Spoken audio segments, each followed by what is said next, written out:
Good morning and welcome to another Talklet conversation. Every time you read a story, a play, an essay, if you will, the Bible, every time you read something and you read again, you get just a little bit more insight. And this particular story is no different. The story of Adam and Eve. We know that Adam was created in God's image and he was placed in the garden and he was given authority to name all of the animals in the garden. But somewhere in the midst of naming all those animals, Adam looked around and he didn't see anyone that looked like him. And so the Bible tells us that God perceived that Adam was lonely. And so he steps in and he says, you know what? I'm going to give Adam a helpmeet. So he puts brother Adam to sleep. And we're told that he pulls a rib out of his rib cage and he creates, if you will, woman. Adam would later call her name Eve. When Adam wakes up, he looks over and he says, wow, woman, bone of my bone and flesh of my flesh. And then we're told that God told them to leave and to cleave to one another. And we're told that they were naked and not ashamed, that they were one. And then the story takes a drastic change after their honeymoon. But before I even think about that conversation, let me go back up to God pulled a rib out of Adam, which lets us know that everything that Adam needed, everything he'd ever need was already inside of him. He didn't have to look outside of himself. He just had to go inward before going outward. And I just pray that's what we start doing. We start realizing that when God created you, he didn't make any mistakes. Everything that you need is inside of you. Everything. Because you were created for a purpose. And most of you are looking for a purpose, for a place, for a position, and it's inside of you. Now, we can jump ahead of our seasons, if you will, by trying to pull so much out before we're supposed to. And that's where most of us mess up. Let me ask you this question, because this is going to be something I want you to really think through for a moment. God pulled Eve out of Adam, which means she was already in there. That good thing, you say he who marries a wife, marry a good thing. Well, that good thing was already inside of him. And so he pulled it out. What can you pull out of you that's a good thing? What can you pull out of you that you wouldn't be ashamed of,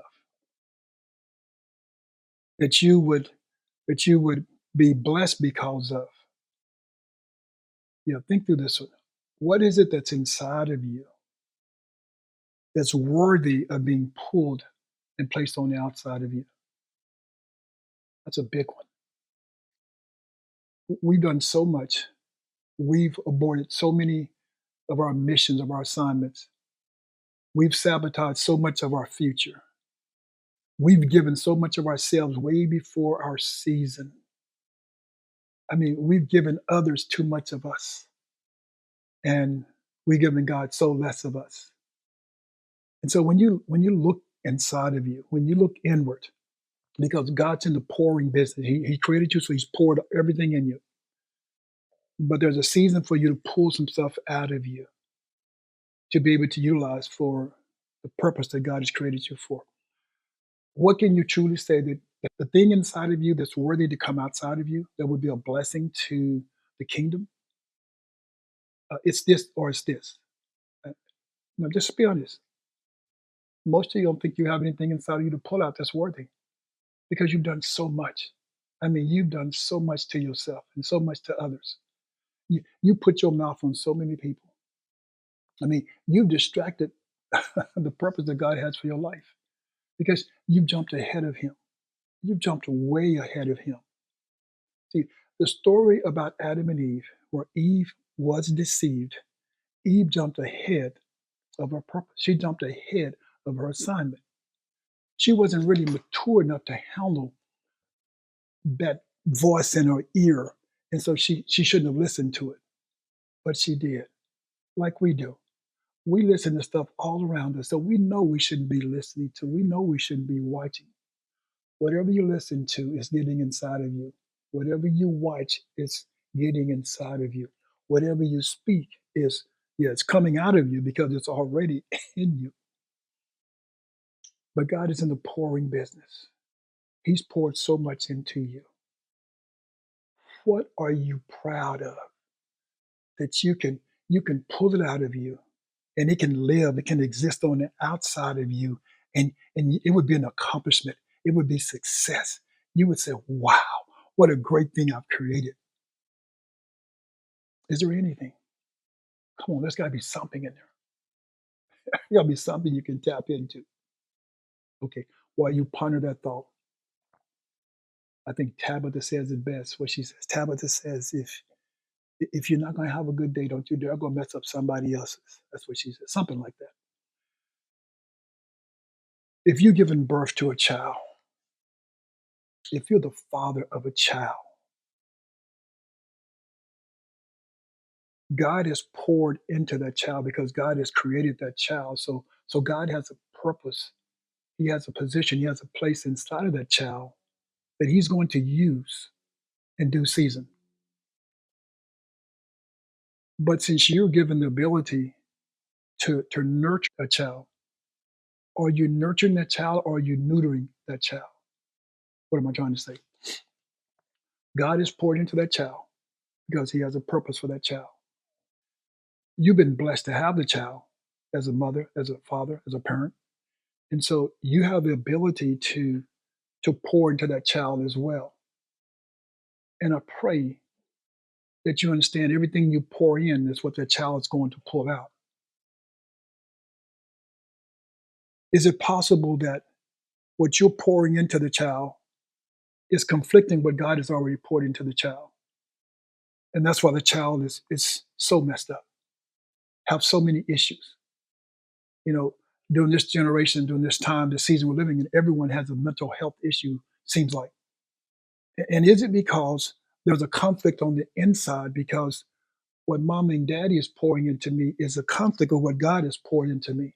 And so I'm fighting internally and I don't know how to cope because I love them both. But there's a war going on inside of me. Isn't it something? Satan can't even get in. God's purpose in there, then you putting your purpose in there. And if your purpose is messed up, then you messed up your child. I mean, he's got a devil to fight when he gets out here, but he's fighting a demon on the inside because of what you put inside of him that you know is not right. You know you got issues. You know that you have alcohol issues. You have lust issues. Come on. I mean, you have drug issues. You have hate issues. You have envy issues. You have depression issues. I mean, come on. You have low self-esteem issues. I mean, there's a whole bunch of stuff that you have that you're pouring inside of your loved ones. And that's not right. I mean, you cussing and fussing and you pouring all that into them. And you, we all make the statement, well, it's our culture. I'm making him hard. I'm making her hard because this world is hard. No, you're putting something inside of her that she can't even digest because it's way before her season. Now, when she gets mature, when he gets mature, they can handle that stuff you're talking to them about. But when they're young, when they're impressionable, they're just, you're putting them in a world of fear and torment and horror, and they're conflicted because there's something on the inside that they were created with God's purpose. And you over putting this stuff in them, your purpose, your messed up purpose, because you allowed stuff to be pulled out of you too early. And so you're gonna do the same thing to them because if it was okay with me, it'd be okay with them. No, no, it's not. It's not okay with you. See, you sabotage some things by letting things be pulled out of you way too early. There's a season for everything. And what's poured inside of you came out way too early because you couldn't wait. You was too anxious. You had to try him because all the girls told you he was good. You had to try her because she's so fine. Let me tell you something. That fine girl, that fine girl, she has no brain. She can, you don't want her to be the mother of your kids. You don't want her to be the woman of your house. She has no brain. No, cuckoo for Cocoa Puffs. All you see is the body. Well, that body's just a big ball of flesh when it all comes down to it. I mean, God tries to tell you that time and time again. Paul makes it very clear that this stuff, this flesh, come on, it's warred against the spirit. Let me ask the question again. What inside of you can God pull out and use for his kingdom? What inside of you that you can pull out that can be used for your children, for your husband, for your wife, for your family? We've got to be careful what we let get inside of us. Because whatever's inside of us, yeah, it will come out one day. And my thing is, watch what you're watching. Yes. Watch what you're saying. Watch what people are saying to you. We're told that the spirit is willing, but the flesh is weak. Eve's spirit was willing, but her flesh was weak. And she gave ear to something that she didn't need to hear. If Adam had a do over, let me tell you, Adam would probably be saying something like, I don't need to know the difference between good and evil. I don't need to mess with that tree because he wasn't messing with it. I don't need that. He's saying, I don't need good and evil. I just need God. And that's what Sister Eve should have said. She should have told Satan, I don't need the knowledge of good and evil. I just need all the knowledge of God. And that's what we should be saying. We put ourselves out here in these streets, if you will, trying to be with the culture, trying to be with the crowd, trying to be up, trying to be hip. Let me tell you something. There's nothing more hip in life than being with God. Yes, God pulled a rib out of Adam because it was already inside of him what he was pulling to provide for him. Whatever's God going to provide for you, he's already got it inside of you. It's just a matter of a season before he presents it to you, before he exposes it to you. But what we're doing is we're teaming up, not knowingly. I'm not going to say we knowingly do it. We're partnering up, not knowingly. I'm not saying we knowingly do it, but we partner up with the enemy and we allow him to, if you will, spring our goods before its season. We allow Satan to push us too fast. That's what we do. Everything that's not in the lane with God is in the lane with the enemy. You have to choose. You have to decide which lane you're going to ride in. Who's in your car? Who's going to ride shotgun with you? That's what you're going to have to look at. Paul makes it very clear. When I when I would do good, evil was always present. Let me tell you something. It's been said that whatever's inside of you, it just needs an opportunity to be pulled out of you. Yeah. Some people say, well, man, look what he got. Man, look how much trouble he got into. Well, guess what? It was inside of him. He just looking for an opportunity to pull it out. You don't need too many opportunities, is what I'm trying to say.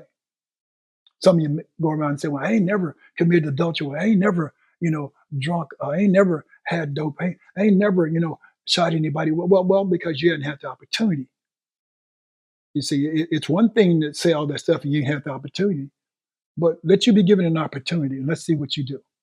Let's see if you swim or sink. It's good to boast, what you ain't done, but tell people you ain't had an opportunity. Be honest with yourself, because there's some stuff inside of us because we're in this flesh, if you will. This is sin.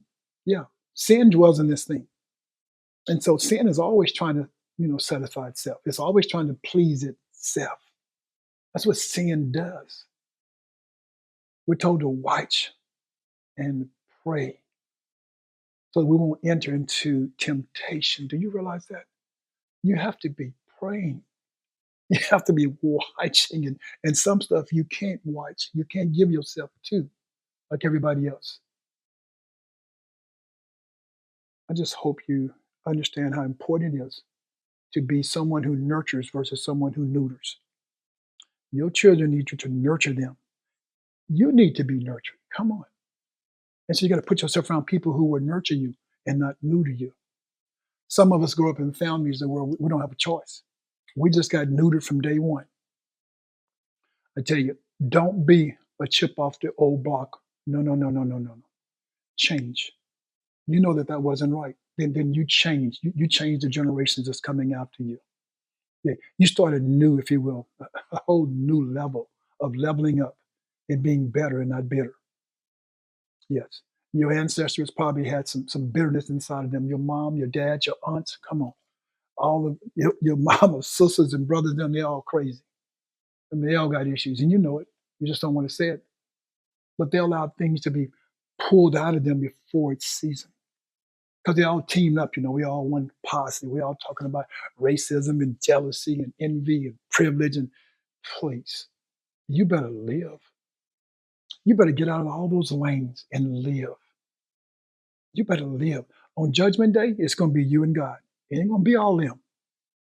You're going to be able to look around and say, wait, nobody, just you and God. And my thing is, we talk about living our best life.